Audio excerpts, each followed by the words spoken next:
असां मुस्लमान आहियूं। असांजो दीन मज़हब इस्लाम आहे। असांजे नबी साईं जो नालो हज़रत मोहम्मद रसूलुल्लाह सल्लल्लाहु अलैहि वसल्लम आहे।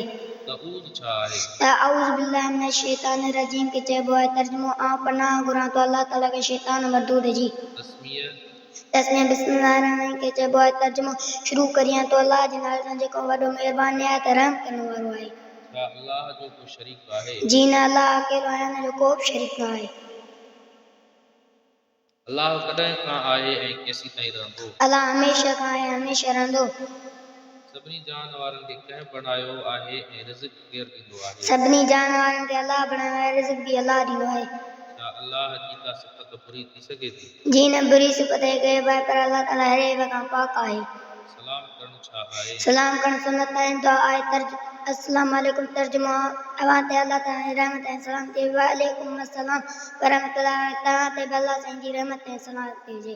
महिरबानी करण वारे खे छा चइबो आहे? जज़ाकल्लाह चइबो आहे। तर्जुमो अल्लाह ताला अवां खे इन जो अजर ॾींदो। कंहिं बि कमु करण जो इरादो करण वक़्तु छा पढ़िजे? ऐं इंशाअल्लाह अल्लाह चाहींदो त।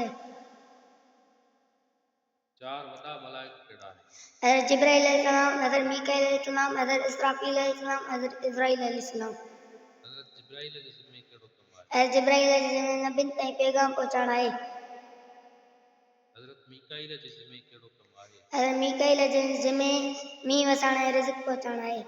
हज़रत इसराफील जे ज़िम्मे कहिड़ो कमु आहे? हज़रत इसराफील जे ज़िम्मे क़यामत जे ॾींहुं सूर फूकणु आहे। हज़रत इज़राइल जे ज़िम्मे कहिड़ो कमु आहे? हज़रत इज़राइल जे ज़िम्मे रूह कब्ज़ करणु आहे।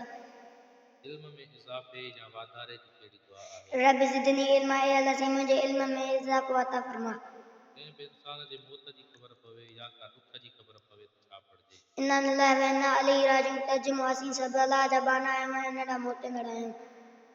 नबी कंहिंखे चवंदा आहिनि? नबी उन इंसान खे चवंदा आहिनि जंहिंखे अल्लाह ताला जी मख़लूक़ ॾांहुं हिदायत हुजे तोड़ मलाइका जे ज़रिए बग़ैर मलाइका जे। पंजतन पाक जा नाला हज़रत मोहम्मद रसूलुल्लाह सल्लल्लाहु अलैहि वसल्लम, ॿियों हज़रत अली शेर खुदा रज़ियल्लाहु अन्हा, टियों हज़रत बीबी फातिमा ज़हरा रज़ियल्लाहु अन्हा, चौथों हज़रत इमाम हसन रज़ियल्लाहु अन्हा, पंजों हज़रत इमाम हुसैन रज़ियल्लाहु अन्हा। नबी साईं जे चइनि यारनि जा नाला ॿुधायो। पहिरियों हज़रत अबू बकर सिद्दीक़ रज़ियल्लाहु अन्हा, ॿियों हज़रत उमर फारूक रज़ियल्लाहु अन्हा, चौथों हज़रत उस्मान गनी रज़ियल्लाहु अन्हा, पंजों चौथों हज़रत अली शेर खुदा रज़ियल्लाहु अन्हा। पहिरियों कलमो ला इलाहा इल्लल्लाह मुहम्मदुर रसूलुल्लाह सल्लल्लाहु अलैहि वसल्लम। अल्लाह खां सवाइ ॿियो को बि इबादत जे लाइक़ न आहे, अल्लाह खां सवाइ ॿियो को बि इबादत जे लाइक़ न आहे ऐं अल्लाह जो सचो रसूल हज़रत मोहम्मद रसूलुल्लाह सल्लल्लाहु अलैहि वसल्लम आहे। अबुल बशर कंहिं नबी खे चइबो आहे? अबुल बशर हज़रत आदम अलैहिस्सलाम खे चइबो आहे। कहिड़े नबी जे ज़माने में तूफ़ान खां क़ौम ग़रक़ थी? हज़रत नूह अलैहिस्सलाम जे ज़माने में तूफ़ान सां क़ौम ग़रक़ थी।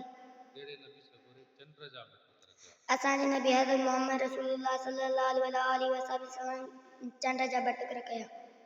उहे कहिड़ा नबी सगोरा आहिनि जन पत्थर ते असा यानी लठ हयूं त 12 चश्मा फुटी पिया? हज़रत मूसा अलैहिस्सलाम पत्थर ते लठ हईं त 12 चश्मा फुटी पिया।